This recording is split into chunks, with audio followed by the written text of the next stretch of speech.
ప్రభుత్వ నిర్లక్ష్యంతో రైతులు నష్టపోయారంటూ బీఆర్ఎస్ వర్కింగ్ ప్రెసిడెంట్ కేటీఆర్ ఆరోపించారు. కాంగ్రెస్ అధికారంలోకి వచ్చిన వెంటనే రైతులకు చేస్తారన్న హామీల మాటేంటంటూ ప్రశ్నించారు.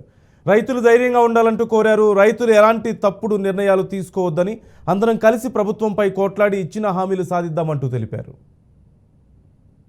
ముఖ్యమంత్రికి తీరిక లేకపోయినా మీ తరపున మేముంటాం, ప్రతి గ్రామానికి వస్తాం. కేసీఆర్ గారు కూడా స్వయంగా బయలుదేరి రాబోతా ఉన్నారు.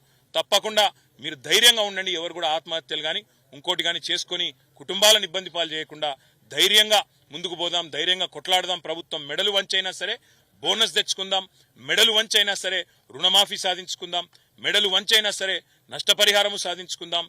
ప్రభుత్వం మెడలు వంచైనా సరే మేడిగడ్డ కూడా రిపేర్లు చేసి మన కాళేశ్వరం నీళ్లు మనకు వచ్చేటట్టు చేసుకుందామనే మాట కూడా విజ్ఞప్తి చేస్తూ, ఎవరు కూడా దయచేసి ఆత్మహత్య లాంటి తీవ్రమైన చర్యలకు పాల్పడవద్దని చెప్పి కూడా రైతులకు చేతులు జోడించి విజ్ఞప్తి చేస్తూ, మీ తరపున కేసీఆర్ గారు ఉన్నారు, మీ తరపున మేమందరం ఉన్నామనే మాట కూడా వారికి విజ్ఞప్తి చేస్తాం.